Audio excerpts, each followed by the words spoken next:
Bada bing, bada boom. We are live.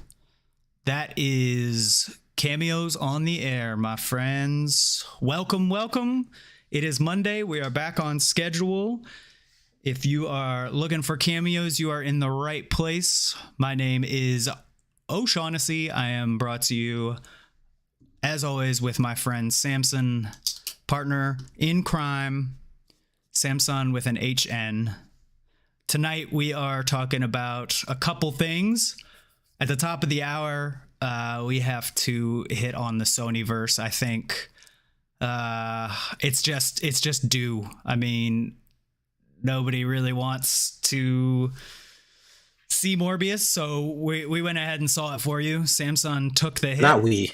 I took the hit. I saw it for you. Sam took the hit. We're going to break down Morbius and just talk sort of about what Sony is doing in their arena versus like the MCU under Kevin Feige.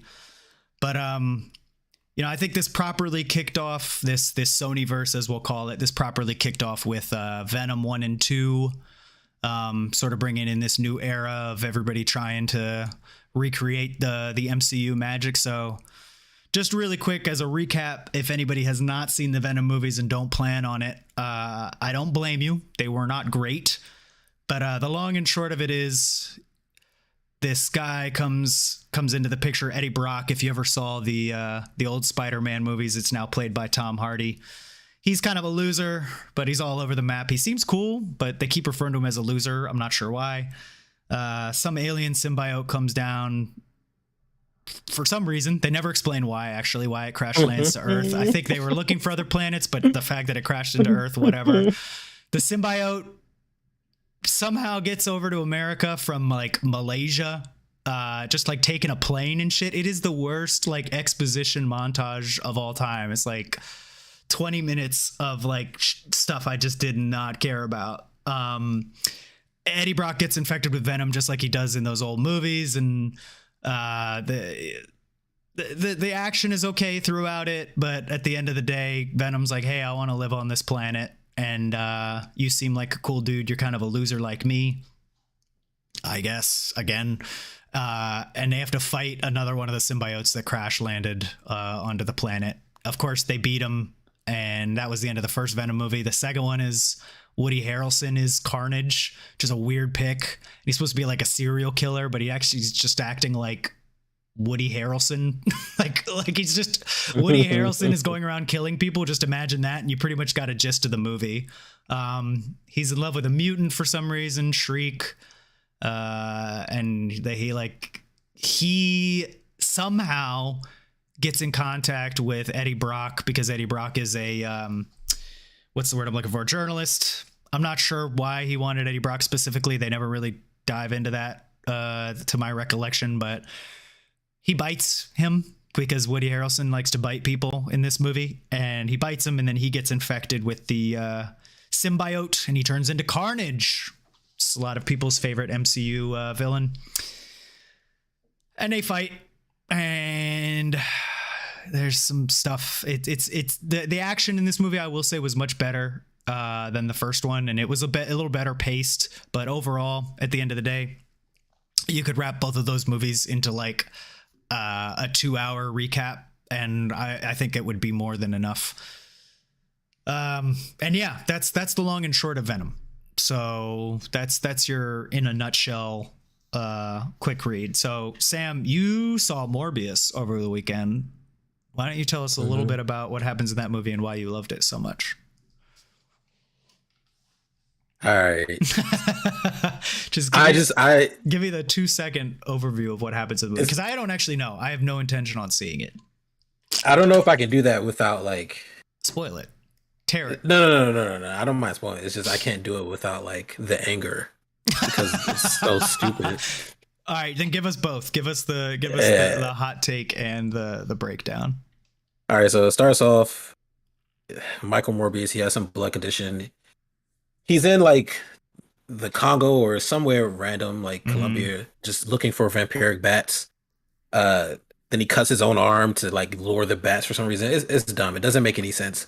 Catches these bats, He's like the world's leading like blood scientist, right? Blood So all blood, science. Okay. yeah, whatever the actual term for that is. So all these bloodborne disease, which is what happens in the comics. So he's like a great, Hematologist. yes, thank you. He's a great hematologist.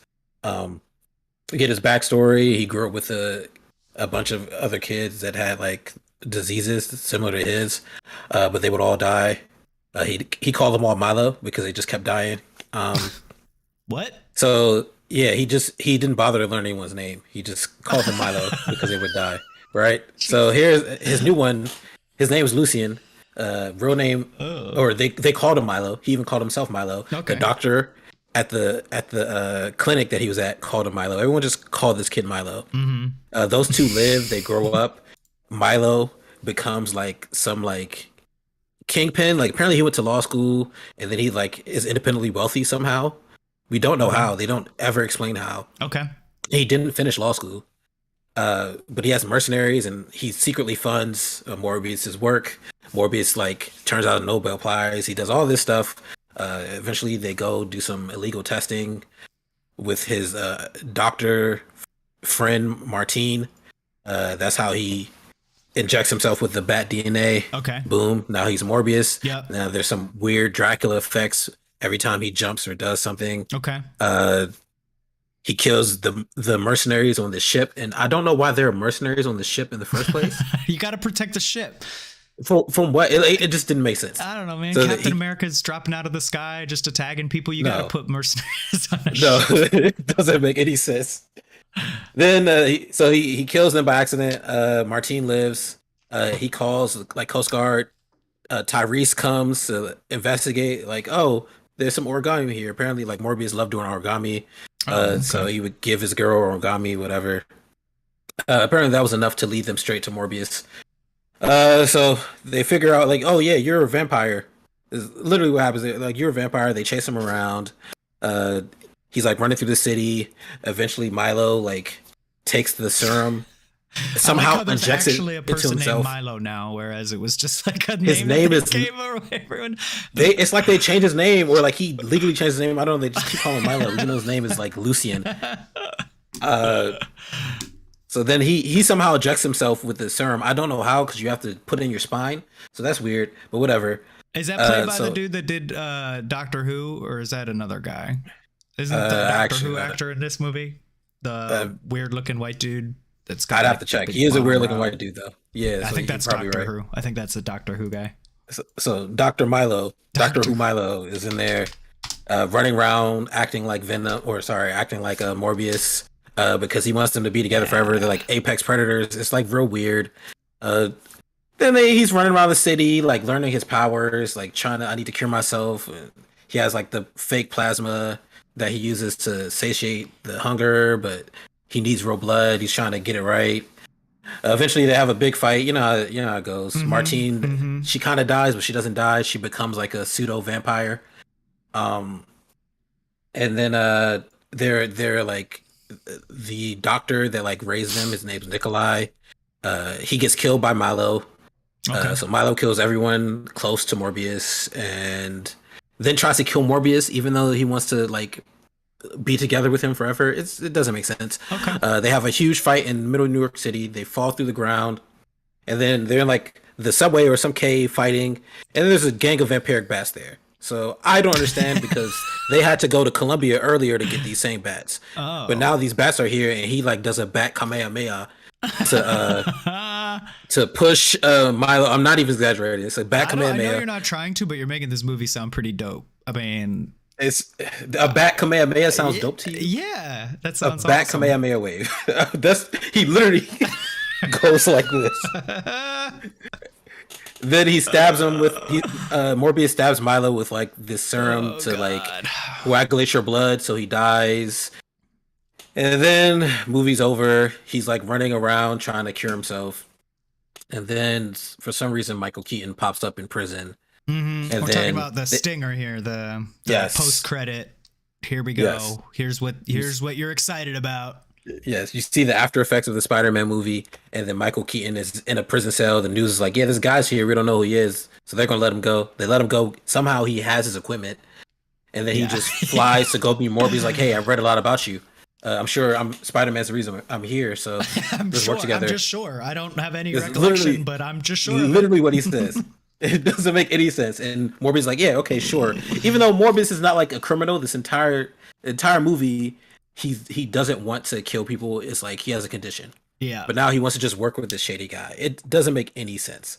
Yeah. And that's the movie. Ta-da! That's the bridge for as a bridge as I could get it. So you're all caught up. Everybody is all caught up on the SonyVerse now. Thank you for the last. What's this been?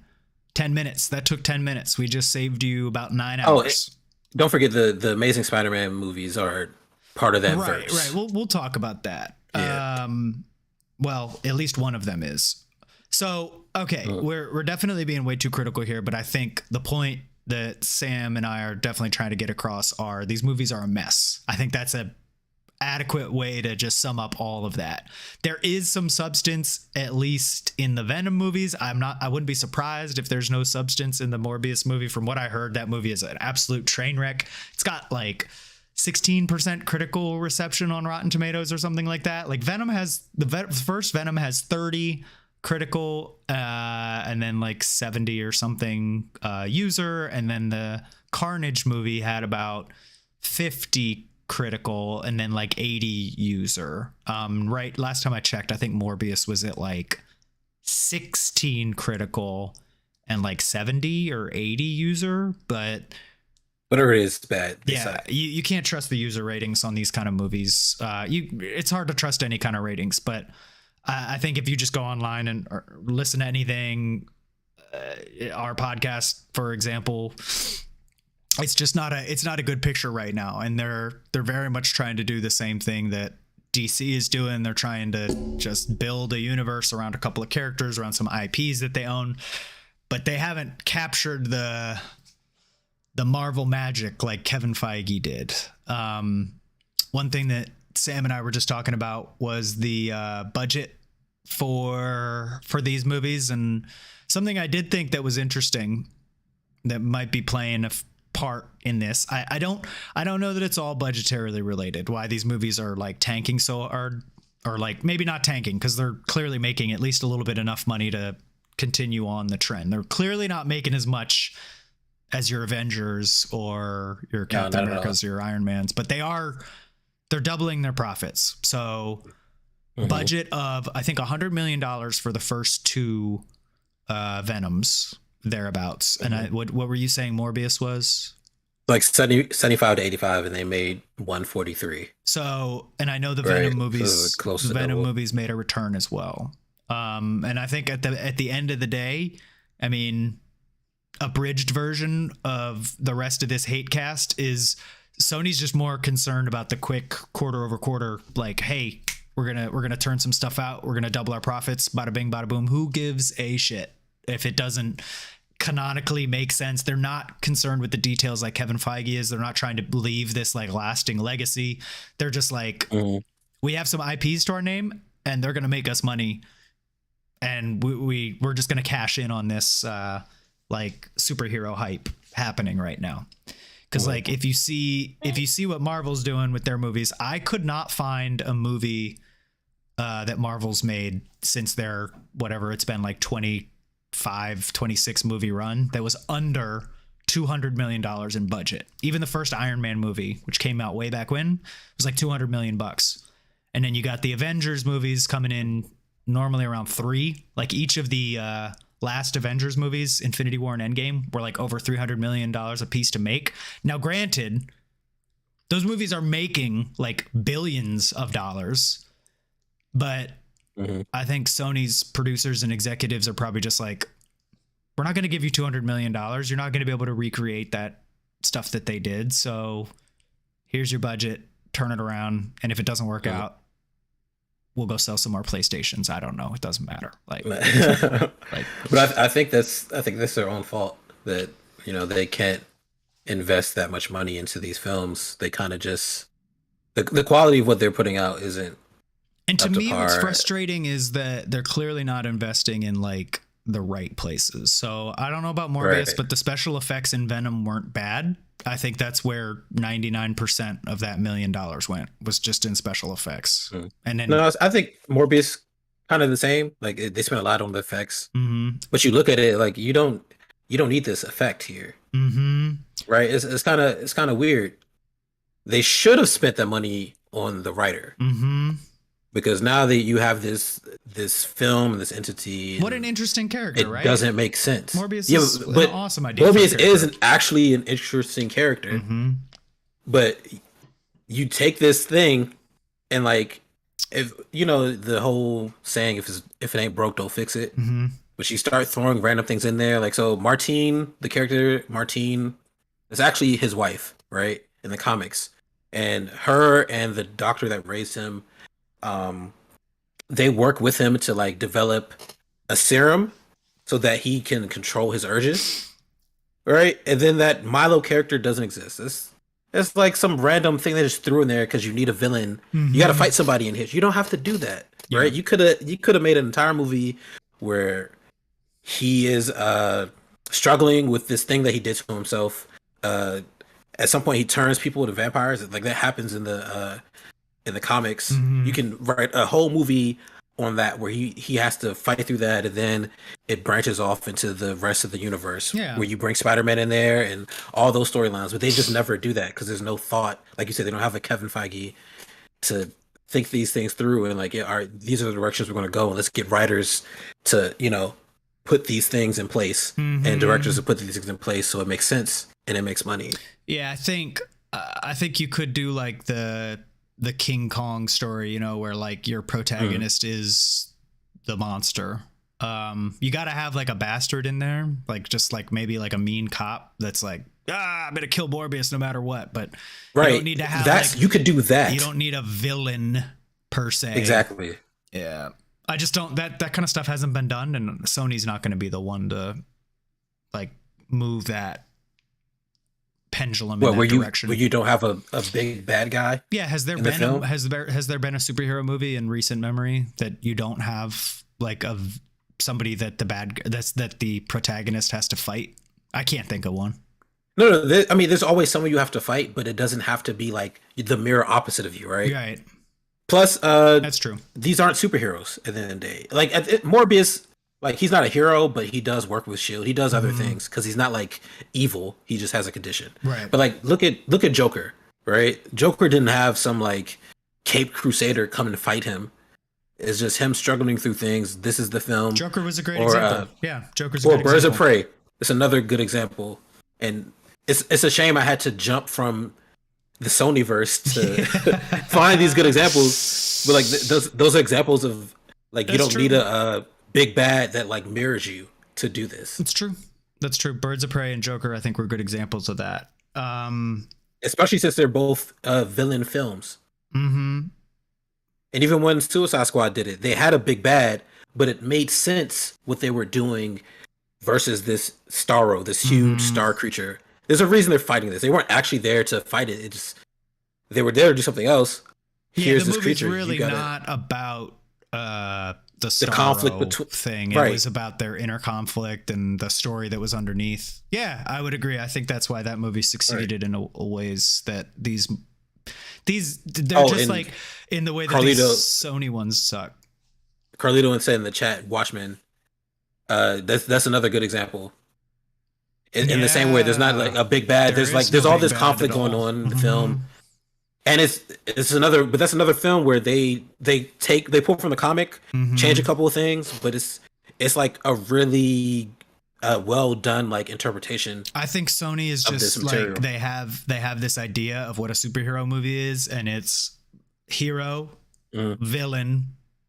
And then this is like 90% of your movie. There's like one fight where your hero gets put back in his place and he goes down a peg and it seems like he's going to lose, and then he comes back up and actually fights again. Like, and then there's obviously some inner conflict with your hero. Like I feel like they're doing it super cookie cutter all the way through. And they're just appealing to the audience that doesn't mind that kind of stuff. And that's fine. I mean, I was talking to Nicole. Nicole was like, I didn't think it was that bad. And I was like, that's fine. It's just not a movie for people who like want to see the like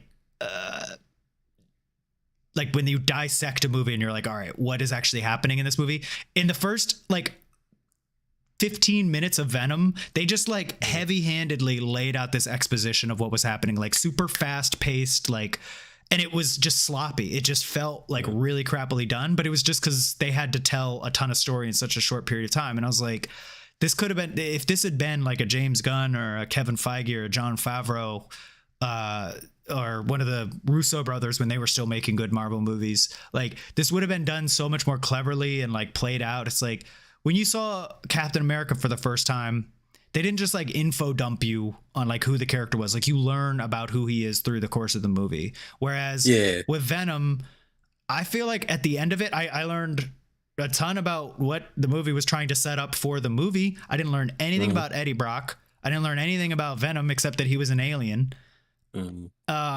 This is a good transition into our MCU tie-in scenes. So at the end of Venom, you randomly learn, at the end of Venom 2, Carnage, you randomly learn that Venom has consciousness that spreads throughout universes. It's never brought up in any of the other two movies. And then all of a sudden, like Eddie Brock is laying in a bed in Hawaii and Venom's like, I have a bunch of consciousnesses that stream across all multiverses. Do you want to see a taste of that? And it's just like, what is like this is Wait, not what? part You serious? Yeah, that's the stinger in Let There Be Carnage.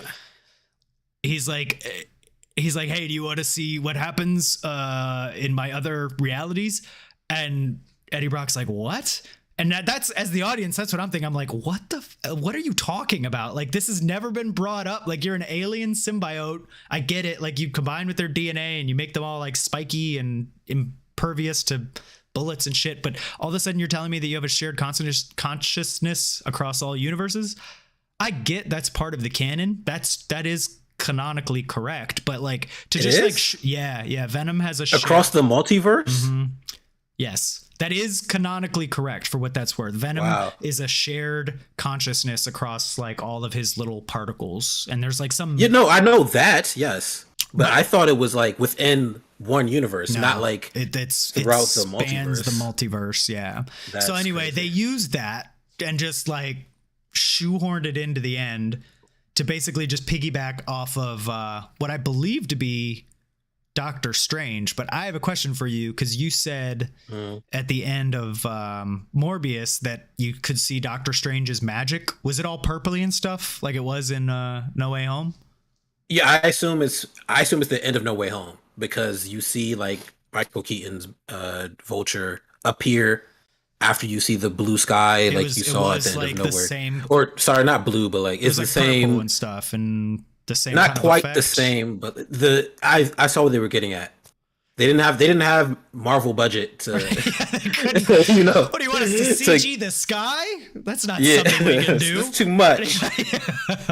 I'll put a line in there. There, you get Paint 3D. Exactly. That's what they did. Of CG. Just go into Paint and make it. But you can tell what they're trying to do. In Venom, which came out, I believe Let There Be Carnage came out before No Way Home, I believe. The transition of like multiverse shifting was like totally different. It was basically like the screen just kind of shook and the lights got really light, and then he was in a new universe. Sorry about that. He was like in a new universe, but it was like not the same kind of like effect at all, which just makes me think that like the Sony people knew, roughly the idea of what was going to happen in No Way Home. Cause I think at that time, like all the trailers had been out and they were like, oh, there's universe connections and stuff now. So we're just going to, they didn't know how they were going to do it. We're going to capitalize off of that. Yeah. And then they want you to think that, Spider-Man is going to be in the next Venom movie or whatever. They probably wanted you to think that Spider-Man was going to be in Morbius. But they were probably trying to get at. Yeah. They're trying to prepare for the Sinister Six film, and then I assume Andrew Garfield is going to be the Spider-Man. I don't know if it'll be. That's another thing Tom that I want to Holland, talk about. I think I have heard that it's the rumors are that it's going to be Garfield that they pull in to reprise his role. I guess because Tobey's way too old, Tom Holland's way too expensive. if they're making $100 million movies, they're not affording like the MCU budget. Tom Holland's probably like, you're gonna pay me what? Like, you gotta pay him your budget. Kevin Feige gives me foot rubs in between takes, and you're gonna give me what? Like 3%, 3% of the take home? No thanks. Yeah, I would guess Andrew Garfield, if anybody, but he was not a lot of people's favorite Spider-Man. I thought he was fine. I think he's a great Peter Parker. I just think those movies aren't good. Again, it's the you thought he was a good Peter Parker. I always heard it was the other way around. That Garfield was a better Spider-Man, and he was too cool to be Peter Parker. I think that was a lot of people's opinion. I'll be honest. I barely remember those montage, dude. You don't remember his skateboard montage where he was like an emo kid at the beginning of the first Spider-Man movie, like lays down his skateboard, and there's like a 10-minute montage of him like skating in an abandoned warehouse, and that was where I was like, okay, I do not know if I'm excited for this movie anymore. Yeah, I never even saw the second one. I didn't see the one with Jamie Foxx. Yeah. It's not good. It's the issue was always just the story, the way they write these characters, and then the way they like kind of make things up. Mm-hmm. Like you really don't have to do that. You have all the material you need right here. Just use that, and then you can easily. All right. So one of the things in Morbius, one of the things he was trying to do was cure himself, and then as he's trying to cure himself, like Spider-Man and Crocodile find out about his condition, and then they go to see him because they're also trying to cure their conditions. That's it's an easy tie-in. And then you can have a fight. Like this is so easy to tie all this in. Eddie Brock is a photographer and writer. You can get him in there. You can get another Vulture. It's so easy to tie these things together just using the material you already have. Yeah, they just don't care. They don't care. They don't do it.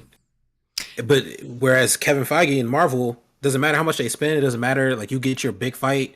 It all ties to the comics. It all makes sense. I think you just have you have two different end goals. I mean, you got somebody trying to create the new like Olympus of entertainment. Like the Marvel movies are just like they're not missable. You can't, you know what I mean? Like you're in the minority if you're not going to see the Marvel movies. I know plenty of people out there, it's not their jam, it's not their thing. But I would say more people are seeing Marvel movies than are not. Yeah, because people are excited to see the comics come to life. People our age, people who grew up with the comics, like you know, it spans generations. I know my dad is like pumped for them. And they're decently written as well. And the Sony movies are just trying to capitalize on that. They're like, hey, look at this Marvel movie. I mean, the thing that really like grinds my gears is the way that they advertise these Sony movies. Like in Morbius, there were trailers that were like clearly deceptive, where there's a poster in one of them that had Spider-Man and it was like murderer written on it. That was not a scene in the movie. That didn't happen in Morbius. I know that. No, it did not. There was no tie into Spider-Man at all. Yep. But the only tie-in is when Michael Keaton is like, I'm sure Spider-Man's the reason I'm here. I'm sure that something named Spider-Man I'm sure. I'm positive. Why are you sure about this? So Sony's had a few hits outside of their Sinister Six SonyVerse. We've talked about a couple of them. The OG Spider-Mans 1 and 2 of Spider-Man. I like 3. Okay. I like black suit Toby. You like yeah. Emo, Toby's fire. Like, oh my god. Oh, I'm trying to remember that line. It was like, I fail to see how that's my problem. It was like the beginning of that was like great. The tagline for that movie. Okay. I mean, to each their own. I thought the third one was definitely like, I was like, okay. It definitely didn't hit the same way that the first two did. The first Andrew Garfield movie was fine, but they did do one other Spider-Man movie that we have not mentioned yet, which is Into the Spider-Verse. Yeah, which was amazing, top tier.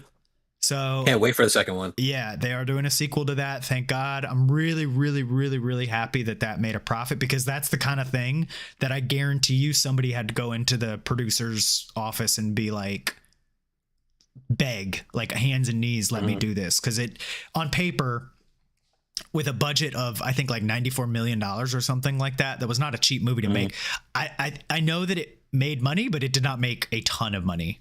So I'm glad that it at least recouped enough for the executives to sign back off. But it was so well received. So good. And I think that they know because of how well the last one was received. I mean, that was like the best movie around for a while. And I think because of the popularity, I know I'm going to recommend this to everybody. I'm definitely going to see it. I'm definitely going to buy it. So just more stuff like that. Like, I wish Sony would just keep doing little projects like this, like, and DC for that matter, you know, just to hop ship. Like, let me see more things like Joker. Let me see more things like SpiderVerse. I don't need, or, you know, if the Batman were to be a standalone thing or like a small project, you know what I mean? Like the Batman to be like just a little trilogy. And that was it. Like, oh no. I disagree there. I want full like universes, right? Like the DC animated universe is beautiful. Yeah, I love everything that they do in the DC animated universe. And if they did like this, they took the Into the SpiderVerse. They're making another one, right? The sequel's coming out. And if they decided, all right, here's what we're gonna do. We're gonna use Miles Morales, and we're gonna like use these comics and build this universe around this Spider-Man entity. Yeah, I'd be happy with that. They did all animated stuff and just all right. We don't need live action or anything. Just let Marvel do it. I just think it just needs to be done well. And I'm holding out hope. And we'll talk about DC in the future, but I'm holding out hope that they take that Flashpoint movie that they're making and reset everything. Bring we got to see if Twilight Batman in there. We got to see if what's his name still has a job. Last we heard, the actor who played Flash got arrested in Hawaii for being. Oh, but see, yeah, he's done. He got fired. But that's the beauty. You can of a Flashpoint. If you Flashpoint, you can do whatever you want, right? You Flashpoint. Barry Allen is now a whole different person. I bet that actor wishes he could Flashpoint that night, just having one too many Mai Tais and then ruining his career. Flashpoint. Let me retcon that, please. He's done. Oh man. But I know DC also, not to get too far off track, but they fired everybody. After they fired a bunch of Justice directors. League? Yeah, they had, I think they had like a buyout. Someone bought Warner Brothers, something like that. So they fired a bunch of the directors, and they're trying to get their own Kevin Feige. So we can talk about that maybe next week or one of these weeks when we talk about the DC universe. But they're on one, and I hope Sony takes that thought, like, do the same thing. Speaking of directors, I want the best for Andy Serkis, but he was the one that directed Carnage, which I didn't know he directed anything. But Gollum, the guy that plays Gollum, directed Let There Be Carnage. Yes. But he's awesome. He was awesome. He's a great actor. Yeah, as what's his name in Black Panther? Claw. Claw. But man. And Alfred. And he's Alfred too. He's Alfred. He's in Alfred, but he's everywhere. Yeah, definitely not of the same caliber of director as some of the stuff that they're pulling. But Sony getting its sort of comeback-ins with No Way Home. That was a fantastic movie that paid homage to some of the best classics. Don't give that credit to and Sony. I'm just saying, like, you know, we got to pay homage where it's due. So No Way Home, it's due to Marvel. Yes, they were able to do it. And then you made me lose track. One other thing. With the SpiderVerse? Yeah. Enter the SpiderVerse with Miles Morales? Yeah, that too. And they make good games. Those Spider-Man games are phenomenal. Oh, yeah, great. Yeah. Yeah. This is the only credit that I'll give Sony is the animated Spider-Man movie. That's fantastic. Mm-hmm. And the first two Spider-Man movies, sometimes the third, even it's terrible, but I just like Black Suit Toby. It's funny. The other thing I was going to say, Sam Raimi, who did those first two Spider-Men. Yes. He is doing Doctor Strange. Yeah, we got our tickets already. I'm excited. Day one. My birthday, yep. Cinco de Mayo. Cinco de Doctor Strange. I am so excited. I thought it was the 4th. No, it's the 5th. Because the movie comes out on the 6th, but that's a Friday. Oh, So okay, the movie okay. always Okay. comes out the day before. Yeah, we were talking about how Yeah. like movies used to actually release at midnight, but now they're just like they just come out at like 2 p.m. Yeah. the day before. It's like fuck it, it doesn't matter. I used to take off work. Yeah, I gotta stay up late. Yep. No, now it's just like nah, go see it after work. Doesn't matter. Yeah. Nothing matters. There's no rules when movies are making $1.2 billion. Is there anything they can do to turn it around? Do you want to see them turn it around, or do you just want to see this go down like a lead balloon? They're not. So Sony's not going to give up the rights to Spider-Man, right? So I'd like for them to turn it around.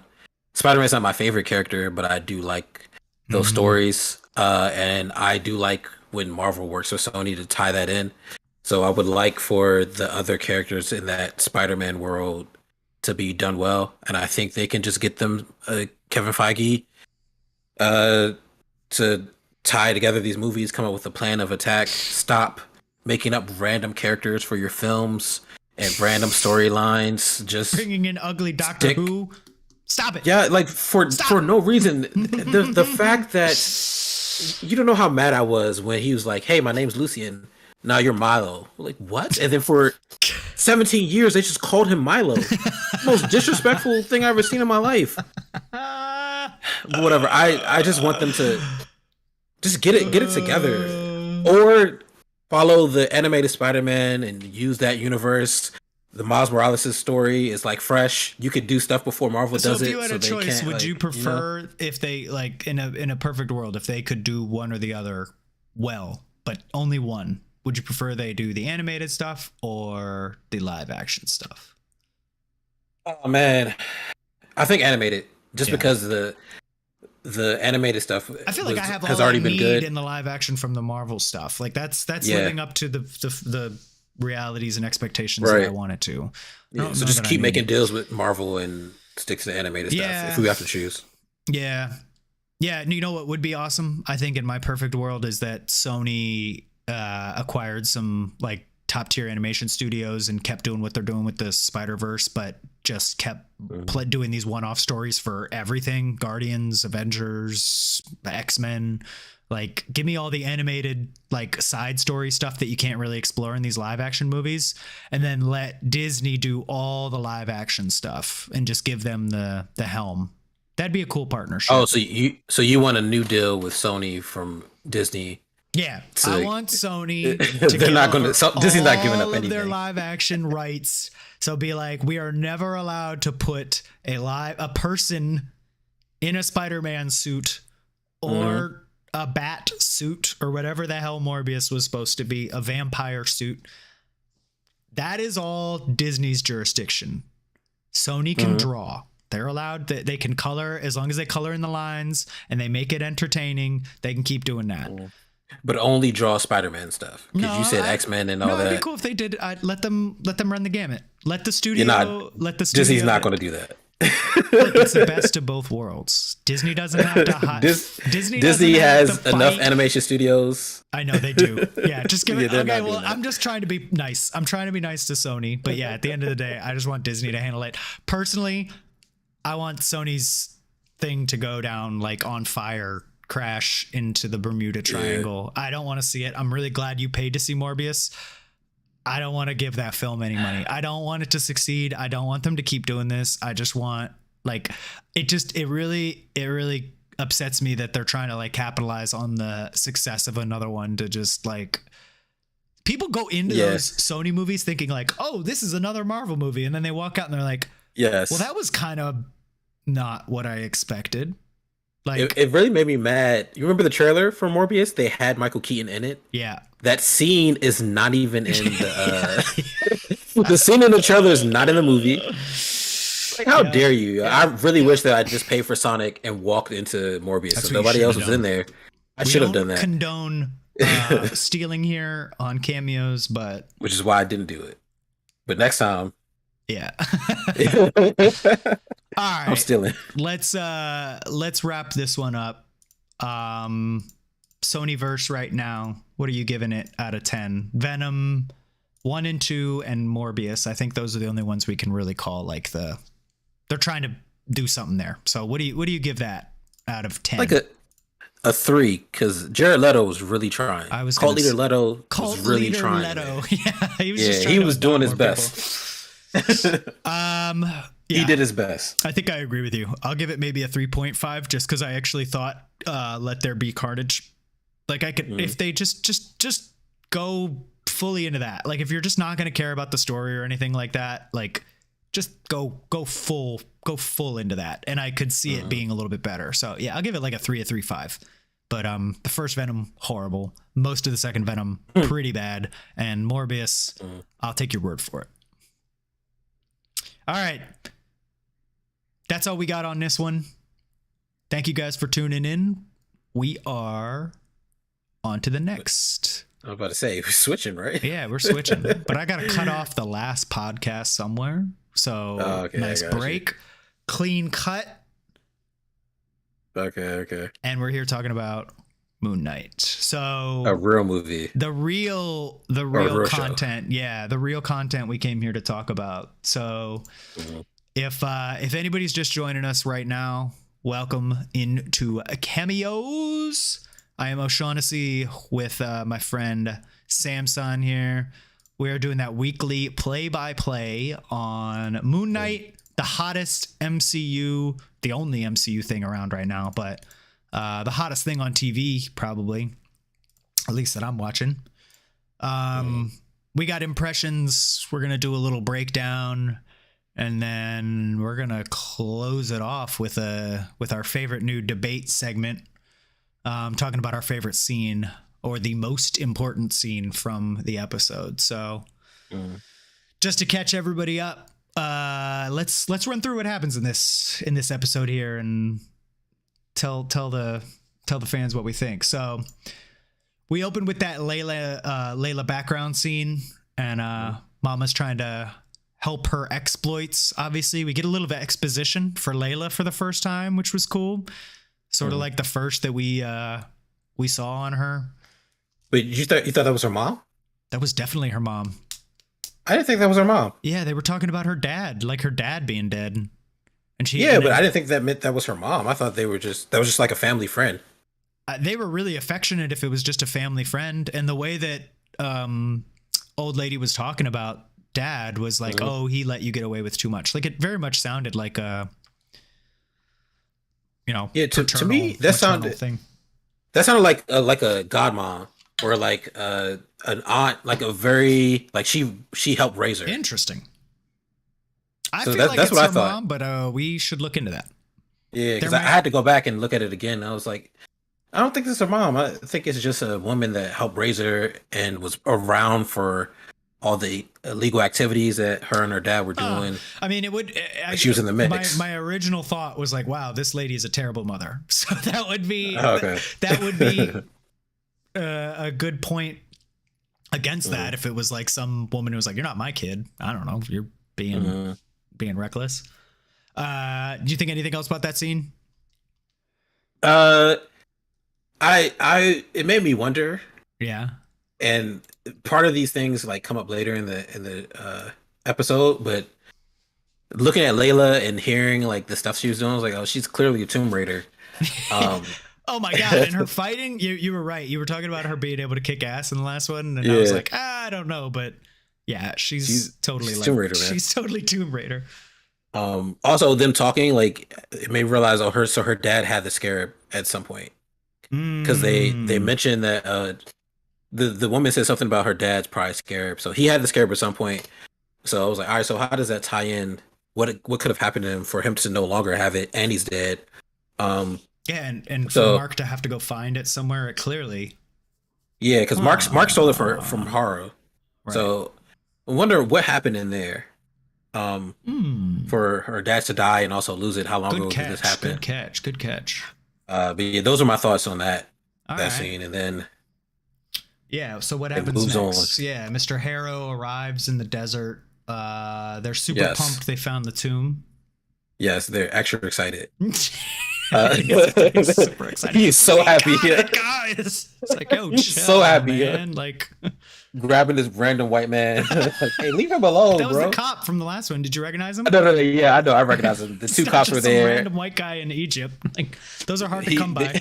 They were trying to. The cops were like, "Hey, yo, Mark's here. We gotta." No, we found the tomb. He didn't care about nothing. About it. Yeah. But what bothered me in that scene, and I'm gonna start this off. This was my least favorite episode so far because there were a lot of things that bothered me. There were a lot of things that bothered me. Moon Knight episode 3 is worst Moon Knight so far. All right. Well, we're definitely not there yet, but we can get into it. Was there anything in this that bothered you? No, that's what I'm saying. So in certain scenes, there are things that bother me, and that's why it's like my least favorite. Okay. One of the things in this scene where they find the tomb is you brought all these people here, but you didn't bring a single like piece of machinery. You just brought shovels and like buckets to move all this sand. Yeah, because he knows that he doesn't need to spend real money. He just has like crazy cultists that'll do whatever he wants to do. So why pay money to get like a tractor when he can just be like, hey guys, you want to see God? Follow me up to this desert and dig. Because he's been waiting all his life for this. Where's the urgency? There was like get down there. It seems like 2,000 people. Like one of them would have had like a wagon or something. Exactly. They had Jeeps in the back. They very clearly have people from different professions. Yeah. They could have that bothered me. Like, get some machinery down here. Like, unless he has like the most useless followers in his cult, like just a bunch of people that have nothing to their name. But maybe that is what makes up a lot of cults. People that are like, I don't own a wagon. Who's this God you're talking about? All right, that's a fair nitpick. All right, so after that, Harrow's super pumped, excited that they found Amit's tomb. Quick cut. We were just talking about Mark. Mark is randomly chasing some thugs across some rooftops in Egypt, trying to get information on Harrow and where Harrow is. Apparently, Mark can't just follow the line of 2,000 people just walking out into the desert single file, but he needs a little bit of information to point him in the right direction. We learned that he's not the best sleuth here. And I thought that as they're doing this, and as he's running through the rooftops fighting these people, it seemed kind of light. And I was like, oh, well, he needs to keep them alive. Yes. So, yeah. He needs information out of them. He says that, right? His first line in the show is like some dude gets stabbed and he's like, oh, you killed him? I needed to talk to him. So, yes, he definitely pulls his punches. He tries not to kill the kid. Later on, we find out that didn't really matter, but pretty good fight choreography overall. I think you and I had talked early on about Oscar Isaac doing like Krav Maga to train for this. And he was cool. I mean, I believed it. Like there was definitely a stunt double in some of that stuff, but like he was actually doing some of those moves for sure. Yeah. It always makes for a better camera angle when you can have the actor, actually do it. Like some guy slices him and you can see him like move to it. It was cool. I appreciated that. I think. And we got good use of reflection also in that scene. Oh, with the knife. I know something we talked. Something we talked about, and that adds to that conflict between him and Steven. So you never lose that in the story, and I love that. It's not just him fighting; it's him still having that internal turmoil. Right. Even in the middle of a fight, they're able to interject that, like, "Hey, skater, please don't kill this guy." Yeah, Mark was definitely about to break his no killing rule right there.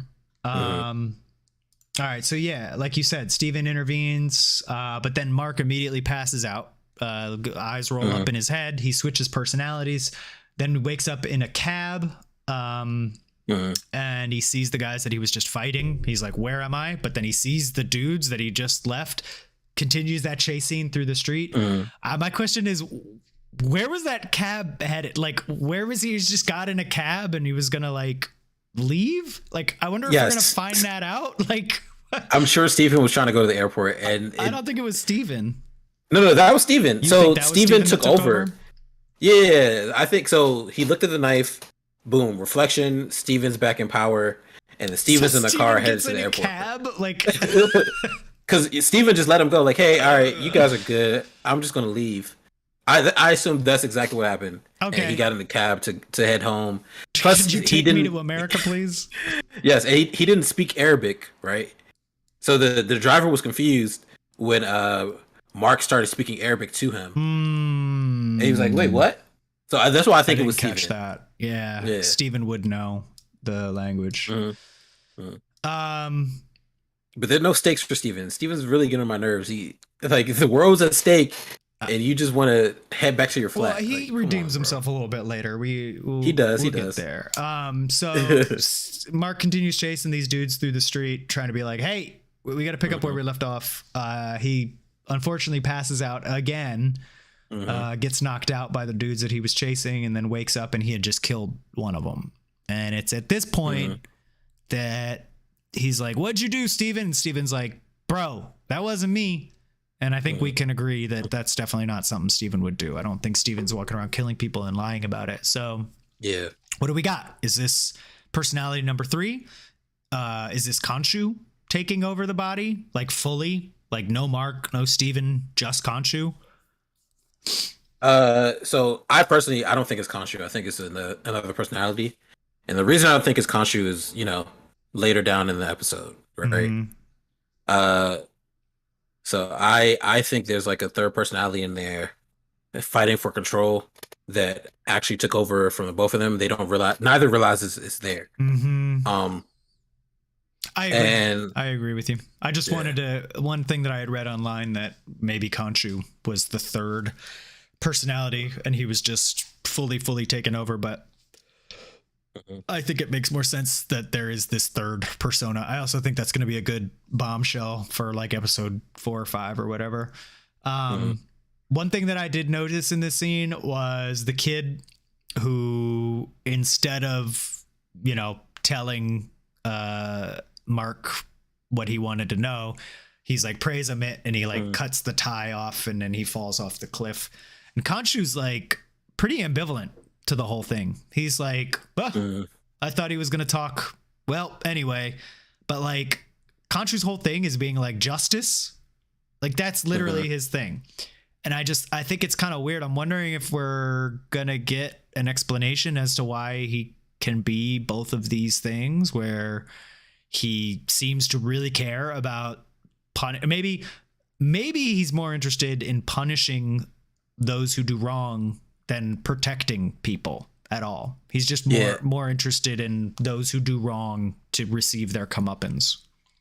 Yeah, like I don't like justice doesn't mean benevolence, right? So that's true. At the end of the day, that's true. That kid was a criminal, right? So he wasn't trying to kill him. He didn't want him to die, but all right, well, it is what it is. And I think from what I can tell, Konchu cares more about the greater good than like the stuff in between. So I think he's just focused on, we got to stop Amit. So whatever happens in between that doesn't matter too much. And these people aren't innocent because they're followers of Amit. So it is what it is. I think he's like laser focused. Yeah. Yeah, that's a good point. I think that makes sense. I do think he's fighting to protect humanity with even in his laser focusedness. Right. He's just doing it in all the wrong ways. Yeah. He's not a good God. Like it's just. Yeah. It is what it is. So that kid's dead. And all the thugs that he was, and all the thugs that Mark was chasing are gone at this point. So Mark turns to Konchu and he's like, "Hey, there's some other gods. We're in Egypt. Can we get some help?" Konchu basically alludes to the fact that they're not on great terms, and that he really shouldn't ask them for help, but he does it anyway. And he does this by like literally creating a solar eclipse. And I just was like, one thing that popped into my head when this happened, I was like, dude, in the past like 10 years, this planet has seen some crazy shit. Like there's an alien invasion in 2012. People go disappearing for 5 years and come back into existence. Like a literal god erupts out of the planet in like the Eternals. And now you have like astrology just like not mattering. But before like 2012, it seems like things were just cool. Like from when Captain America went into the ice to like the aliens invading New York. Just well, Captain Marvel's in there in between. There's a little bit of that's true. There stuff was going on. There was, but that wasn't like a global event. You know what I mean? Nah. That wasn't global. You're right. Like not like to the scale of these other things that have happened. Oh, Sokovia falling, like a city becoming a meteor and falling down. Every time this like earth shattering stuff happens, I'm like, what? I'm so glad I don't live in this version of Earth, because it's like every other year now there's like some crazy doomsday thing happening. But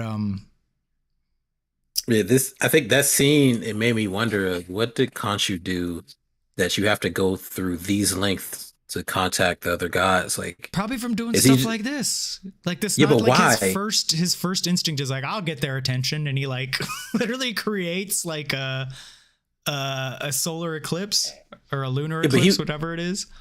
Yeah, but he was banished, right? Which is why he had to do that? Yeah, but you're asking why he would get banished. I mean, it's probably just for doing stupid shit like this. I don't know. I'm sure I feel like there's a reason. I think he did. We'll probably explain it. Yeah, they'll probably explain it. But I think he did this because he's banished. He can't talk to them normally, right? But it just make me wonder. Like, is he just annoying and they were tired of him? So they're like, you gotta go, bro. That's kind of what I'm leaning towards right now. That's kind of what I'm leaning towards. If they don't ever end up explaining it, I think that's the reason. Yeah, they're really tired of him. Yeah. Dude, stop messing with the sky. You have one rule. Don't do that. All right, so Konchu summons the gods anyway by doing that crazy shit. Mark enters the Pyramid of Giza via some fancy god portal that opens up in Egypt, meets with some other avatars of those gods. And they're all speaking. All the gods are like speaking through the avatars. So we don't actually get to see any other gods, which was kind of a bummer. I was like, oh my God, are we going to get to see like Hatar and whatever the main dude who was like grilling him? But no, we don't get to see any of that. They just sort of speak through these avatars. And Konchu's admonishing, I think that's the right word, the other gods for like sitting idly by and not playing a more active role in humanity. And I think he just, to me, he just went about this the wrong way. Like, this is another thing that like bothered me. You could have ended it right here, right? Because at this point, you got all the gods there. I was watching this, and it was like a little bit better explanation would go a long way. A long way, right? Just, you don't need to talk. Get someone else to do it. Yeah. Plus, they had Haro come straight from the desert, and he was like, "Yo, were you in the desert?" Yeah, it's not illegal to be in the desert. I mean, he's right. There's 2,000 people out there. What are they doing with you? Exactly. Like, say something. Say that they're digging here. Hey, it's so easy. Just go look. Like, don't believe me. Just go look. They're actually digging for the tomb right now. That's what's happening in real life right now. Yeah. Yes. I thought about you while that was happening. I was like, oh man, it's so true. Just a little bit more like get to the point, and we could avoid a lot of this confusion. Yeah. Oh, and then there were two things in the scene that I liked. One was Steven. I feel like this is a scene where he finally got the grand picture. Like, you're in the Giza. Like, this is legit, right? And then the other is like Hathor, the Avatar, and very clearly Konchu had a relationship. Oh yeah, Hatar. With the god. Yeah, I was like, oh, but you couldn't even contact her. So something's going on. Why does no one like you? Yeah. So those are my two main takeaways in that scene. Yeah, something that I noticed, or something that I picked up on that I'm not sure this was intentional, but he does. Konchu's like, hey, you guys aren't doing anything in this world, and I think that answers one of the questions that I had, which was like, where have these other gods been ever? They're not mentioned in any of the previous MCU things, which have spanned the last, I don't know, what was the first canonical MCU film? Steve Rogers in the 40s. But then there's stuff like way before that. Like even the stuff with Thor's whole backstory. You don't hear anything about any other gods. So right, but I think what Marvel does is they like take the approach of like the gods don't take any action. Even the Eternals, right? They take no action. That's true. Yep, that's another good point. They did the same exact thing with the Eternals, where they're like, hey, these guys have been around, but like particularly specifically not doing anything. Yeah, and the only god we see is Thor because Odin sent him there to learn and to humble yourself. Yeah. Yeah, I thought that. And he just never left. We'll see. I'm sure they're going to play a more active role moving forward. Otherwise, I don't think we would have gotten introduced to him. So yeah, Konchu tells him that Hera's trying to release Amit from the tomb, but does it really bad, as you said. Hera responds with, nah, man, this guy is like legitimately unwell mentally, and Konchu's taking advantage of him. And all the gods are like, hey, ultimate gaslighting. Yeah. but what about It's not what we're here for. Yeah, it was like, no, dude, this guy's really sick in the head. And it's like, that's not what we're talking about at all. Yeah. And I think Mark mentions that, like, yo, we're not talking about this. He's doing stuff. He tried, but at that point it was so late. And the other god was just like, I'm sick of like what like we're here to yell at you for like creating a solar eclipse. Like you make these accusations, you don't even back it up. He's the worst lawyer. Konchu and Mark are the worst litigators of all time. He's like a public defender. Yeah, like he does no work beforehand. Just shows up. A little bit of prep would have gone a long way there. I mean, it was like an on the fly plan. They were like, "Hey, can we talk to the other gods?" You know, and they never crossed their mind like, "What should we actually say to them?" Like that. Exactly. That thought never entered their head. Oh my god, we never expected that they would show up. So basically the other gods are like, all right, Harrow's committed no crime. We're not going to look into it. Konchu, if you do this again, you're done. You're done. You're done. And Hatar, before leaving the hot Avatar biddy, walks up to Mark and she's like, hey, you know, we like our gods have a thing. I'm sensing a thing. So here's another way to find Amit's tomb. And she tells him about this old magi, Sefu. And within his sarcophagus, he basically had the pieces of the puzzle to find the tomb because they keep hitting dead ends. So, yeah. Any thoughts about that? Oh, yeah. So when they talk about sarcophagus, initially I was like, wait, so why didn't Haro just go get that? He didn't need the scarab. And I think later things in the episode explain why that wasn't an option for him, but he needed to keep tabs on it.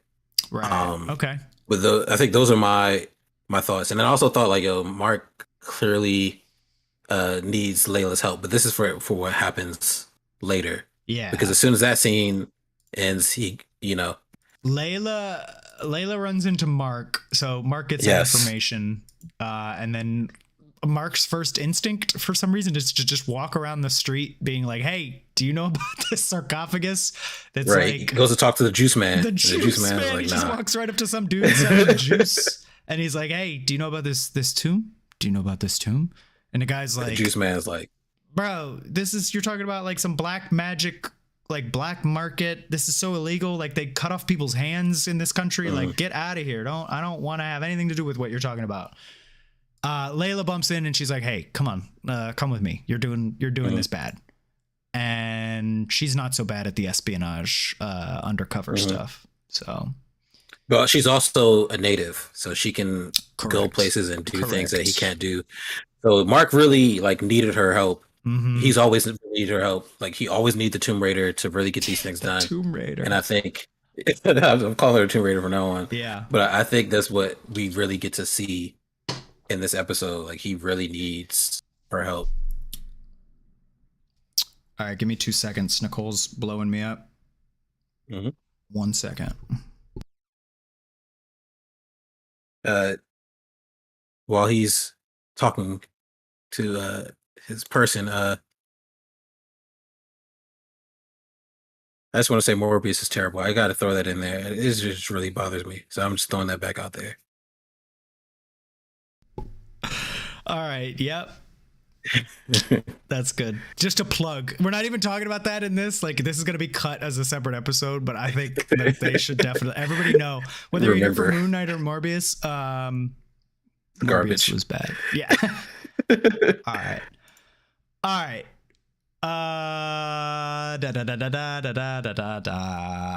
So next, they get in that boat. Yeah, they're in the boat. We get a little bit of exposition between the two. Like, hey, this is what's happened in their past. We learn that Mark has had this affliction for a while. But Layla's like, we could have done this together.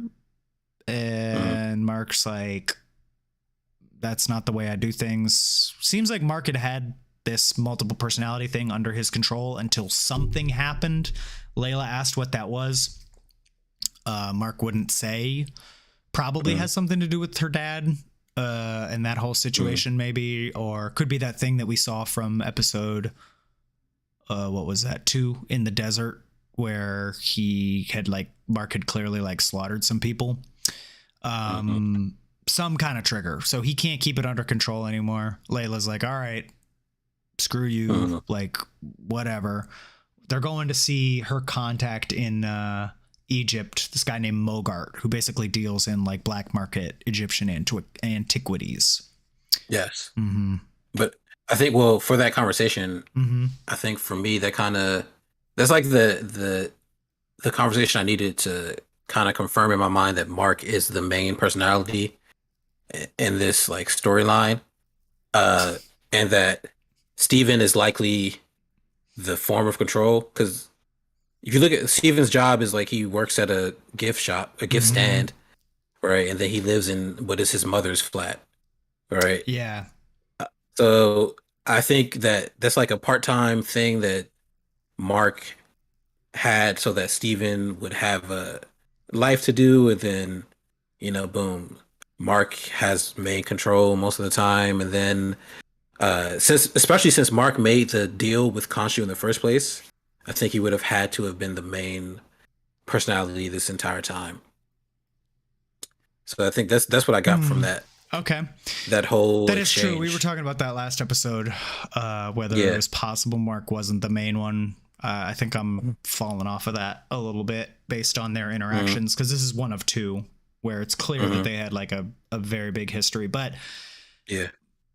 Mark does indicate that there was this split personality thing happening beforehand. Whether it's always Hmm. been Steven or whether it was some other kind of like dissociative identity thing where he was like slowly losing himself, but not for as long. Hmm. That's unclear, but it's clear that there's always been something else, at least in Yeah. his time with Layla. So I'll be curious to learn more about that. We don't really get too much more on that side of it before they reach Mogart. And Hmm. he is Layla's old contact. Definitely seems like a fling of a thing, or at least Mogart was definitely thirsty for her. Hmm. And Mogart has the sarcophagus. Bada bing, bada boom. Pretty easy. Layla, Hmm. first try. She shoots. She swishes. Hmm. Mogart lets him see the sarcophagus, and Steven comes in and helps Mark decipher the little puzzle thing that leads to Amit's tomb. Hmm. Initially, he wasn't about it, saying like, "Hey, do you want my help? Too bad. Like, get me out of here. Give me the body back." But Mark is like, "Dude, do you see what's gonna happen? Like, they're gonna kill us if you don't help." So Steven is Yeah. like, "All right, fine. Let me help." And oh well, I have some Mogart thoughts, but I'll save those because it's You want a to save your Mogart thoughts? I don't really have any yeah, thoughts on yeah. Mogart, so I'm curious to hear I what you got do to say. actually. All right. I'll share He those. was a weird But looking also dude. rest in peace to the actor. Yes, he did. That Yeah, dude. rest in peace to the Yeah, that actor. dude did pass away, but he was a Uh, creepy fella in the show. So, he was. um, But clear black market ties, and then oh, we also see Harold's men hanging around Mogart's place. correct. Uh, and that's what I was thinking. Like they had the scarab, but always knew about the sarcophagus, Mm-hmm. but never needed to actually go and get the sarcophagus. Mm-hmm. But they needed to keep tabs on it. Right. Um, Hmm. and I don't think Mogart and Layla had any like sexual interactions, but I do think it's likely that she was stealing for him because she that's how she funded her life. That's true. They do talk about that at the beginning. Yeah, so I think that's what they had, and at some point she might have stolen from him, and she kind of just let it go. That's why there was no trust there between them. Hmm. Um, so those are like part of my Mogart thoughts, and I'll share the rest when we get to the end. Okay. Okay. Okay. Um. So yeah, you were just talking about Harrow's men. Harrow crashes the party while they're in the middle of trying to decipher this puzzle, trying to figure out where Amit's tomb is. Harrow crashes the party and is like, look, I got this floating beetle. What do they got? And Harrow's kind of like talking down, trying to split Mark and Layla up a little bit. He's like, hey guys, like, do you even know anything about each other? Like he seems to indicate that Mark had something to do with Layla's father's death. And Layla's like, what? So we're definitely going to get some more on that for sure. And I think this scene made me wonder, like, how does Harrow know this? Because he doesn't read people's minds, right? He has to touch them, and he can only see the I don't think evil he's that they'll do. Seeing specifics, right? Right. So it made me wonder, like, maybe this has to do with when he was Konchu's avatar. So he might have some like information because of other things that happened and that were going on. Okay. So I think we might get a good story with that. And I think that Har was actually offering Mogart the tomb that they found, because what Mark was going to tell him, like, oh, if you just let us put together this parchment, we can find this location and take you there. But Har was just giving it to them with less steps. You don't need to do all that. Just follow this. Come with me. Don't give them that, and you're good. So you can kill them and go. I got real power here. You see it. Yeah, it's all here in front of your face. Okay. I think this was going on in that scene. Okay. Yeah. So Harrow's like, yo, check this out, and just blows up the sarcophagus like out of nowhere. He's like, look at this. I got a flying beetle. I can blow up sarcophagi with my purple magic. Yeah. No jackals Run this with time. Me. Yeah. No jackals. The jackal would have been too much. Mark then takes advantage of that distraction and summons the suit. A little confusing why he needed that distraction at all, because he can summon the suit in like an instant, but he took advantage of Harrow blowing up the sarcophagus. I think he was holding off, though. I think he just didn't want to kill these people. I guess. I think there's just a pause there. They had like, no hesitation to kill him, because as soon as that happens, Mark starts fighting Margot's dudes, and Layla then goes and gets the puzzle pieces, which they weren't even destroyed. So like, I'm not really sure what Harrow did. Harrow was just like, bah! And just like attacks the sarcophagus, but like the pieces are still intact. So unclear why he felt the need to do that. I guess just to show the power. It's one of those things. Yeah, that was a little weird. But Mark starts fighting. Layla gets the pieces, and then she goes like ham on that dude. Full Tomb Raider, pulls off her necklace, starts like jabbing him like Drax the Destroyer. Oh my god, like her fight was pretty tough. I actually liked her fight more than Moon Knight's. Yeah, he got shot too many times from me, and then stabbed with pole arms. Yeah, I don't know why you can get stabbed, right? but not so shot. In this fight, he like turns his cloak around and it's bulletproof, but then like 2 scenes later, he's getting stabbed from like 8 directions with those big spears that the dudes were running around with. So I'm a little unclear as to what his powers are, but we can talk more about that. We'll talk about that at the end. Also, we can't forget that Steven like took over. Like, here he comes again. Right. So Mark like loses himself for a second. Steven's like, stop, don't do anything. And Steven takes over, and he's like, all right, stop fighting, guys. And then he gets impaled like 3 times, and he's like, all right, switch back. And he like switches right back. It was the worst taking advantage. Yeah. Mark and Layla get out of there. They have some more relationship drama on the way out. Layla managed to get all the pieces of the map, so they're good on that front. Layla's like, hey, what was that Harrow was saying about you, like, with my dad? And Mark's basically like, you don't know me. You don't know anything about me. Stop trying to get to know me. It's like, bro, what the hell, man? Like, you don't even have to be like, you know, in love, but like be civil with her. She just heard somebody say that like you killed her dad, and you're just like, you don't know me. It's like, oh man, I know you're dealing with your stuff here, but come on, man. Like, I'm not really getting the picture as to why they were ever married in the first place, because it seems like he's I don't know, unless this is a very different Mark than the one that she originally married. I think it's just he's keeping important things from her. Yeah, But also, clearly. to be fair, like all this information came from Haro, and I don't know that she should trust anything that he's saying. Mm-hmm. And I don't know that Mark has lied to her so much so that he just kept things from her. So I think they just I just look forward to that part of the story. So when we can see like what actually happened with her father. Yeah. And if Mark really actually killed her dad or was there for the death or had anything to do with it. Yeah, I think it'll explain a little bit of this like cold shoulder treatment that we keep seeing, which is, it just feels, it doesn't feel out of character, but it just feels like a little much. Especially considering the circumstances. Like, yo, band together right now, guys. Like, come on. Yeah. That's what would have happened in The Mummy. That's what they would have done. That's what they would have done in The Mummy. So they got the map together, or they got the puzzle pieces together. Layla and Mark are out in the desert putting this puzzle together from the sarcophagus. Layla's like, we need Steven's help. So Mark brings Steven in. Steven less reluctant to help this time for some reason, but Steven's like, let me in, coach. I think is exactly what he says. And Steven is able to figure out that the puzzle is actually like an astrological map from 2,000 years ago. And he's like, this is what the sky looked like, on this date 2,000 years ago. Fortunately, Konchu remembers every single night.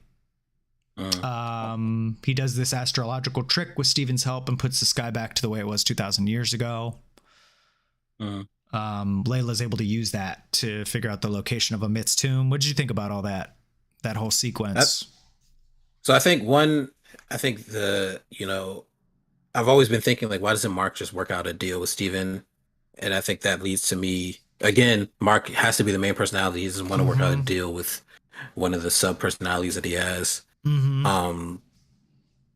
Also, I thought about them like having to figure all this out, and like Konchu having to move the sky. But if you get it within a few miles, there's thousands of people outside digging somewhere.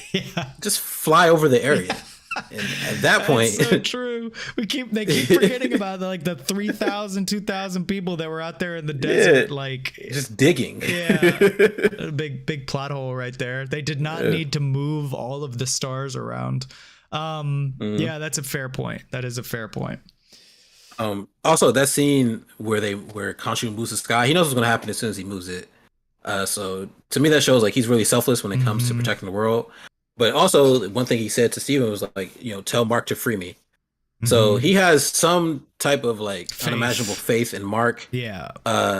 So Mark's character must be good, which again leads me into thinking like there has to be a third personality in there that's like really killing these people.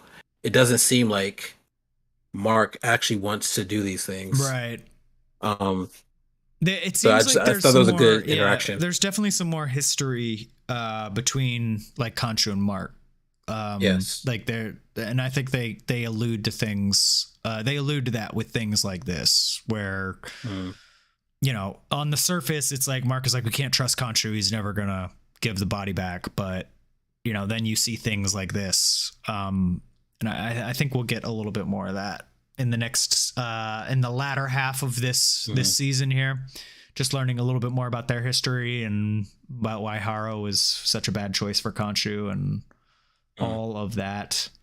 So the gods warned Konchu about doing stuff to the sky. He did it anyway, so they turned him into a statue and he turns into stone. Mark loses his power. Gods are just pretty upset that they told him to not do one exact thing, and he went and did that exact thing. But again, he clearly did this for a reason. Yes. Right. So yeah, I agree. So, he was selfless here. This was like a selfless thing. Yeah, but why aren't the gods questioning like, he knew what was going to happen. Maybe we should see what Haro is actually doing. And it's just like, you gotta come on, man. Yeah, I agree. I think that's a fair criticism of that. At the very end, last scene, Harrow shows back up in the Pyramid of Giza and talks to the Konchu statue. Just basically being like, I'm going to do what I'm going to do, and it's all because of you. Like, basically saying, like, you made me a fanatic, and if it wasn't for you banishing me or whatever he referred to it as, I never would have done anything like this. And yeah, I think that the Pyramid of Giza definitely needs some better monitoring internally, because like he was talking to a god 1 second, then he basically just like turns around and is like, Konchu, I'm gonna do this, by the way, like exactly what you just said. I'm gonna do it. It's like the god is like 15 feet away. Like they don't suspect him of anything. It has me wondering, like, do they even know that he's Amit's avatar? Because maybe there's no urgency because they don't know. I don't know. Maybe he's only there because he's Khonshu's former avatar and he was accused, so they brought him in. Like, they know who he is personally. Yeah. But there's like no scrutiny for that. That man. was He that can was just a kinda little. walk There, around, do there what he was wants. definitely some. I think the biggest plot hole of this episode was like the gods just seeming, and seeming to be just totally not involved at all. But I guess that's kind of like their thing. They're not involved in humanity. But it's like, then why have them at all? Like, why rely on them? Why bring them in? Well, why are the gods in the show at all, or why? Yeah, like why were they created if they're just going to be so like frustrating? I think because they have to exist, right? If you have Khonshu, you have to have the other Egyptian gods of the sun and all these things that are they control on Earth. And I think someone in the chat asked this question, like, how are they different from the Norse gods? Well, the Norse gods, and at least in the MCU, they're aliens, right? Like Asgard was a planet. Nilfgaard was a planet. These are all different planets, right. not realms. So I think they have the Egyptian gods in there just to show like there are more. They're not doing anything because that's not their role. Right. They probably just make their music, they live their lives, and they're just chilling. Yeah. We'll see. I think I was a little just frustrated with like the gods' involvement. I was just kind of disappointed first with how we don't actually see them. We just get them told through the avatars. I thought that was kind of a letdown. Not to say that we won't see them, but I'm not holding my breath for that. It's also not like a make or break, but it just would have been a cool thing to see the actual like embodiment of the other gods instead of just their avatars. And then just the way that they like show up uninterested in humanity, but then just like fuck it up. They're just like, oh well, Harrow's not doing anything wrong. It's like, can you guys just like pick a side? Like if you're gonna stay out of it, just be out of it. But if you're gonna be in it, come in it. You know what I mean? Like from a storytelling perspective, like that was just kind of frustrating. But I think their only involvement was because Khonshu kept messing with this guy. I know, but I'm just talking about like from like when they were doing the storyboard for this episode, and they're like, okay, and then the gods come in, and it's like, okay, but then the gods just don't believe Khonshu. It's just like, I'm just frustrated with these assholes the whole time, except for the hot one who tries to help, but even she's just like summons him into a statue at the very end. It was just, it was a little too like, it felt too fast, and it was just like, okay. So. Oh wait! Before we finish, though, yeah, I do want to say one thing. One thing Carl said was he was going to do what Khonshu could not. So what does that mean? What was Konchu trying to do that Harold now is about to do? Because maybe Konchu was banished because he was actually trying to free Amet and kill her or do something to her in the past. Because it seems like Harold was trying to free Amet. So maybe it's the same thing. And that just made me curious about, later things. Yeah, that's a good point. I think we'll definitely get to explore that a little bit more. I'm hoping to get some more Harrow in the next episode. I think I've got a feeling the way that they leveled this one out with Harrow coming in, basically being like, I know about your dad. I know about Konchu, and I'm going to do what you can't do. We basically have like Harrow's story told out from like 3 like different places, and I feel like we just need to fill in all those gaps to fully place together his story. Maybe the next episode is where we'll get to see that. Sean's favorite character, Ethan Hawke, fully explained. All right, so some Easter eggs, details. So yes, yeah. What did you notice? This is where I bring back in. This is where I talk about Morgard. So okay, his character is actually Midnight Man. Yeah, that's one of Moon Knight's villains. So when he was introduced, I was like, I wonder if, for context, Midnight Man is like a thief. In the comic, and then later on he like trains his son to be the thief, and he kind of retires. Right. So I'm wondering if like Morgard has an actual son that he trained and then to die. I mean, we didn't see him die. He got like a moonikin in the back of his spine, so he's probably out of commission, if not dead. But I think in general he was always out of commission. Like he had retired. Oh, okay. He just enjoys his like collection. Right. He pays Layla off to go get stuff for him. He just lives here. He trains his son. His son is like Midnight. Trains his son to be a thief, and then just lives his life at this location as like a black market guy that just buys stuff. Those are my thoughts about him, but that's the Easter egg. That's Midnight Man. It's like an actual character. That's interesting. Yeah, that's interesting. If we'll get to explore that a little bit more, that would seem to tie into like his whole black market dealings with Margipole. What was the place that Sharon Magipore? Sharon Brown. What was her name? You're talking about who was the Sharon Carter? Yeah, was that her last name? Yeah. She's Agent Carter's niece. Yeah, something like that. So she ended up being the power broker at the end of Falcon Winter Soldier. Yes. So I actually didn't notice that. Feel like there could be some tie in there, with being introduced, because he did seem like a character. It seems weird that they would introduce him for all of like 20 minutes and then just throw him away like that, because he definitely had like a presence and lines and a backstory. So maybe they'll tie in with the power broker.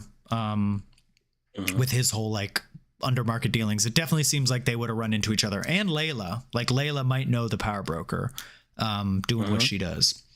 Something I noticed in just the intro sequence, totally off topic here, but I did notice this on this watch. At the very beginning, when you see the Marvel intro logo scene, you see a pretty significant highlight of Shuri from Endgame.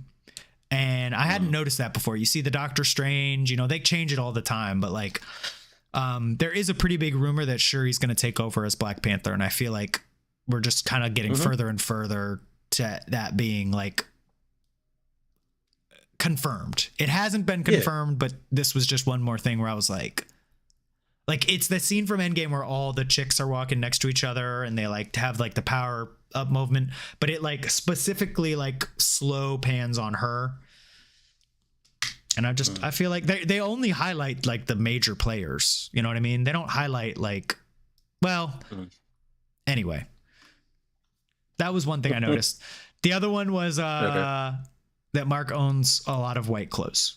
Like every episode, I feel like he's putting on something else. A new white shirt, a new white hoodie. Like he's like remember Power Rangers when they just wear whatever color. Yeah, just he owns all like plain white attire. It's like, dude, I get it. We get it. The symbolism is real. What do we think about the gods? There was sort of like this, like Harrow keep being brought in. I understand that Harrow was Konchu's former avatar, so clearly like they know each other, but do you think there's any ill intentions from any of the gods that we met? I don't think so. I think they're kind of just stupid. They are honestly as ambivalent as Konchu. Like they really just don't do anything. Yeah. And only care about being revealed, their presence being revealed. All right. They're like the Eternals. Yes, exactly, the Eternals. Yeah, I don't like it. I don't know. I could see the main dude. I can't remember which avatar he was for, but it was the bald guy. I don't know. He seemed awfully close with Harrow, but that might just be because the way that they set up those conversations. But I wouldn't be surprised if the avatars are like one of them is in league with Amit, or they turn sides or something like that. It seems too easy. And then finally, we were talking about this during that fight scene, Moon Knight's powers being all over the map. So we have like a Daredevil style brawler, but he has a bulletproof cape and is impervious to spears going through his body like over and over again. He was speared up like 8 times, is able to just basically like shrug those off. And then he can like crazy sky manipulation magic, you know, through Konchu. And it just feels like to me, the way that Marvel's playing this is like his powers are going to be like whatever they need them to be. Like similar to like, I don't think so. Similar to like Ant-Man. Cause like Ant-Man's whole thing is like, he can shrink down, but he maintains his mass, but that doesn't make any sense. He clearly doesn't maintain his mass because he like would crush everything that he's like walking around on. Like he's riding an ant at one point. So like they just like they make the rules whatever they need. Oh, and when he turns super big, he would like float away. Like he would, if he maintained the mass that he was, he wouldn't like be able to like stomp on airplanes and stuff. I think they make it. They explain that poorly. They'll explain that away with like quantum stuff that Hank Pym didn't fully understand. But like basically, my point is Marvel just made his powers be whatever they needed it to be in the moment, and I kind of feel like they're doing that again here with Mr. Moon Knight. I don't think they're doing that with Moon Knight. I think he's supposed to have a healing factor in general. So I think he's like you said, Deadpool, right? You can stab Deadpool. You can do whatever you want. He's going to heal through it. So I think he's on that level. And then he very clearly has some super strength mixed in there. So I think he's like a mix between like Wolverine and Captain America. And I think everything he did with Konchu is not actually his ability. I think it's just what Konchu can do. But Konchu needs the avatar to actually, move the sky in the way it needs to be moved. Right. So I think his only powers are the healing factor, the super strength or enhanced strength and senses, and then like the moon rings or whatever you call them, the crescent blades that he pulls out. They can like infinitely generate. Yeah, he's pulling those things out of his chest. Yeah. Because I think Konchu says that he saved his life. He saved his life by making him his avatar. So he healed him. I think it's like it's just a super extra healing factor is going on. But I get your point. I see what you're saying.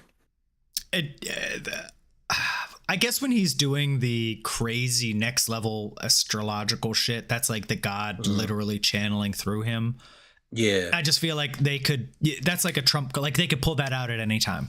Like Mark could need to shoot laser beams out of his eyes and they could be like, well, the god is just channeling that through him and now he's doing that. I don't think that'll happen. Probably not. How useful is moving the sky in a fight? Like, that's true. He can't do it no more. He'll get put right back in there. Stop doing it. Stop it. All right. I gotta think about my points for this next part, but are you ready? You want to close this out with our debate-orama? Oh yeah, my most important scene. Our most important scenes of the episode. Yeah. So to wrap this out, our new segment here, we're gonna talk through our personal opinions on which scene from this episode was the most important of the episode, and only one of us can be right. So it's not an opinion; it's who's right and who's wrong. But this is our cameos debate section. We call it conflicts, arguments, mullings, and elegant exchanges with O'Shaughnessy. It was a mulligan. My mulling was you made a mulligan. I made a mulligan. O'Shaughnessy and Samson. So we are going to do this for each episode of Moon Knight. We're on episode 3.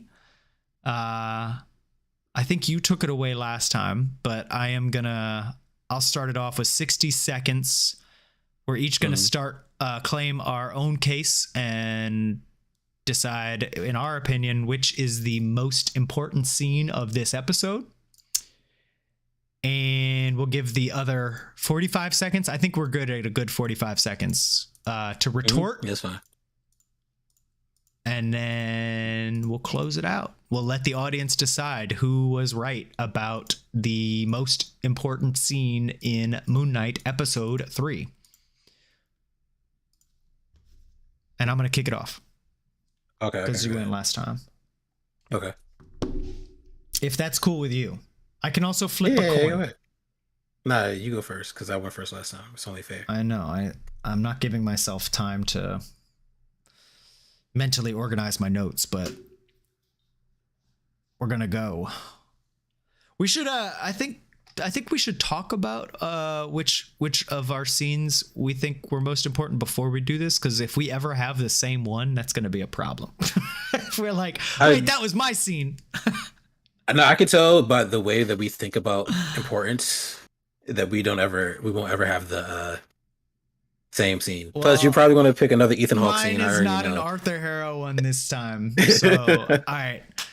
60 seconds on the clock. Most important scene of episode 3. And 3, 2, 1, go. The most important scene of episode 3 of Moon Knight, in my opinion, was when they were on the boat together and they had their little back and forth about their past. I think that this was the most important scene of this episode and probably the best scene just conversationally, because we get to know a little bit more about Mark and Layla's history for the first time, actually told like in real time. There's no questions, doubts, like secondhand, like Layla being like, what are you talking about? And just confusion. You actually get real heartfelt, like to the crux of their relationship. And we actually get to learn a little bit more about Mark's challenges with leaving Layla. We get to see that they did actually have a life together before all of this, where I think up to this point, you and I had a lot of confusion about whether that was even legit. So we get both sides admitting it, and we do get a little bit of that history played in there. And I think that's why it was super duper important. That was it. Did not feel like enough time. All right. It's hard when you don't use Ethan Hawke. Yeah, it's hard. I gotta just choose I gotta choose the Arthur Harrow scene. All right. I'll count you down. Yeah. You got 60 seconds on the clock. 3, 2, 1, go. All right, so I think the most important scene is the scene where Mark wakes up holding the blade and seeing that these people have died, and he blames Steven, and Steven's like, no, that wasn't me. Because I think that's where you really see, like, there's another person here acting for the two of you. And we also see Konchu take no notice of it. And I think it's important to know, like, that there's a whole nother entity that could play a part later in this series that could, do some damage. They can come in, maybe work with Emmett, work against Emmett. Who knows what this third personality would bring to the table. So I think it's important that we finally get that 100% notification or knowledge, whatever the word is, that there's a third identity in here. All right. The confirmation. We get the confirmation. There it is. Confirmation notification. Yeah. All right. A third personality making a cameo. The third cameo. There you go. Mark's third cameo. All right. Okay. All right. 45 seconds. I'm going to give myself to retort and rebuttal and double down on why I think my scene was more important than the one that you just said. All right. 3, 2, 1, and go. So when we learn that there is this third persona, I do think that is a big moment of the episode. However, we still don't get confirmation that there is a third personality, just that Steven and Mark agree that it's neither of them. There is still Konchu taking over the body, so it could easily be him. It could be somebody else. It leaves a lot of doors open, but I don't think any of them are any kind of big exploration of like the current character. We need a firm commitment on who that third person is, I think, before we can be like, oh my God, like blow the doors off. I think this was just like a little drip drop teaser of it. Whereas I think the Layla Mark conversation was where we get like a full exploration of this past history. Like we get a full look into their relationship for the first time, and we get real exploration of their relationship, which we hadn't had yet. Boom. That was 50 seconds. Yeah, that's fine. All right. Ready?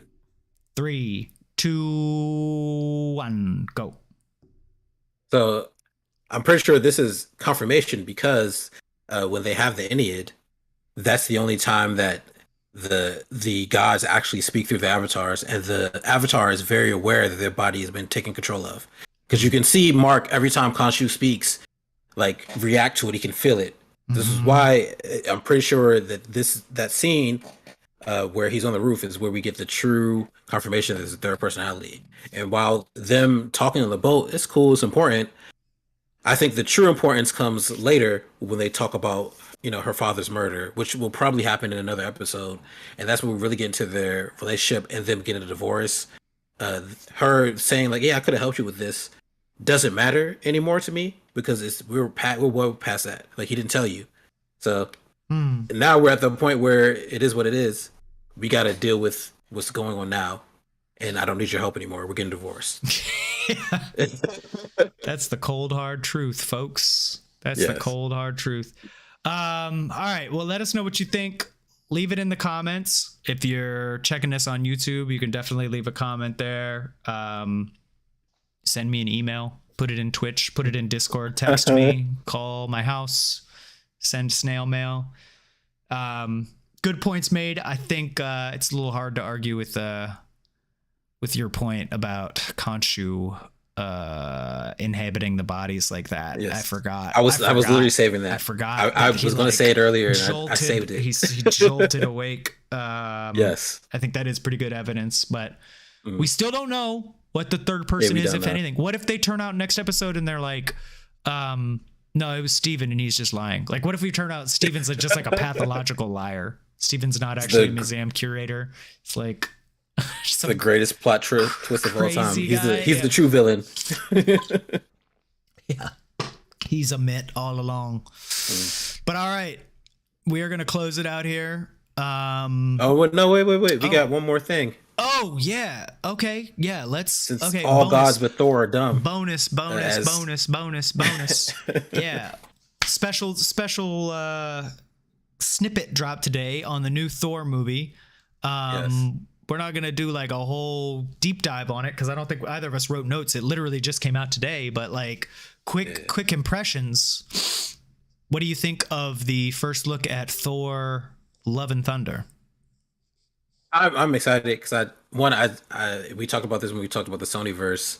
I just love when franchises follow the comics. Yeah. And it looks like they're following the comic like to the letter. I saw some pictures of things they pull from the comics. That's definitely Jane. So what is the speaking of the comic book tie-in, what is the name of the comic book series that this is based off of? Because I know you know.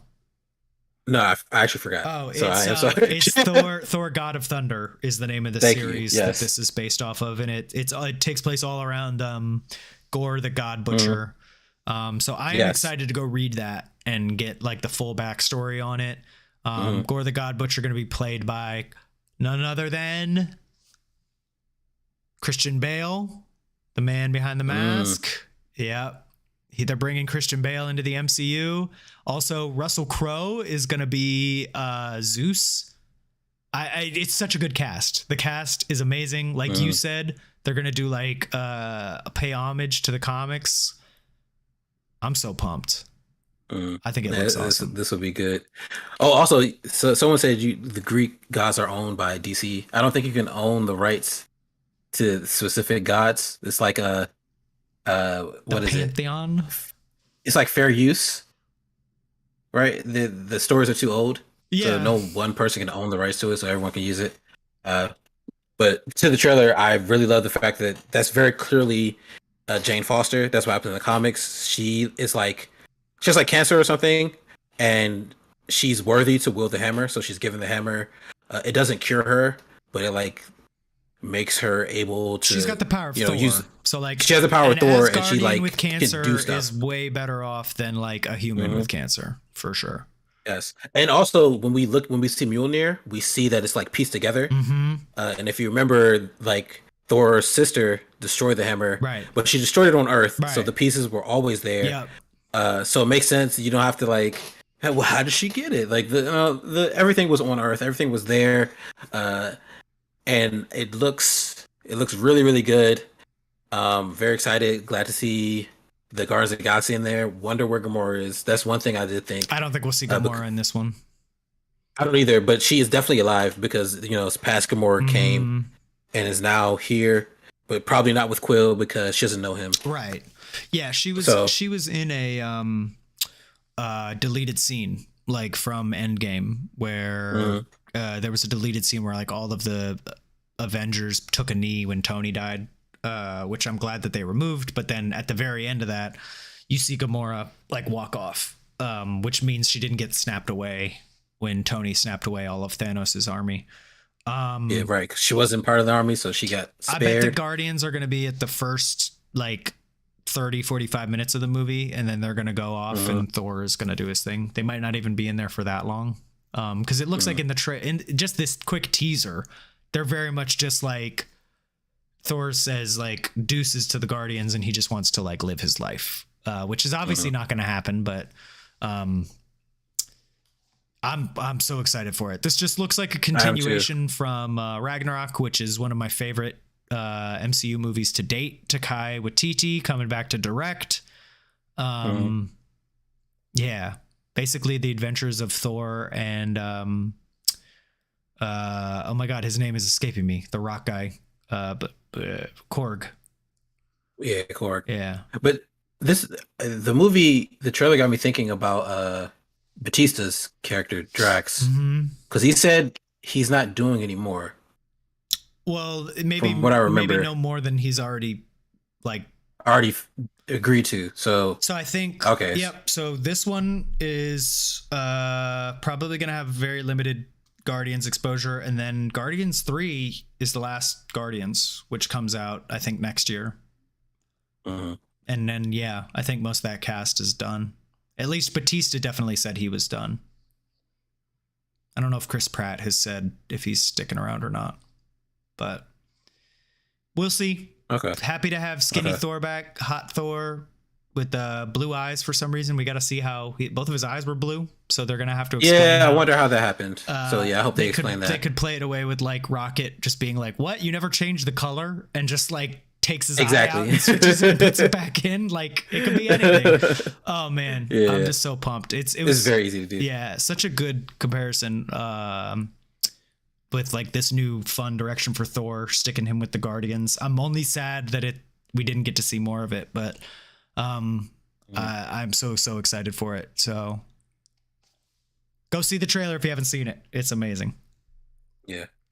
And you can't own the rights to like Greek god characters. Anyone can use a Greek god to make a story on. It's all fair use.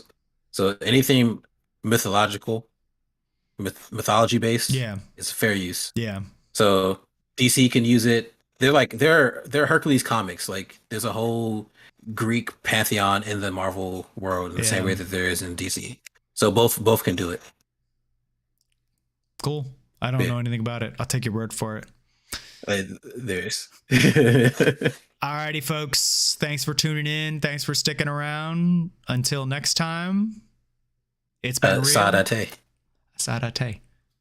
Yeah. We'll see you guys next Monday. Peace.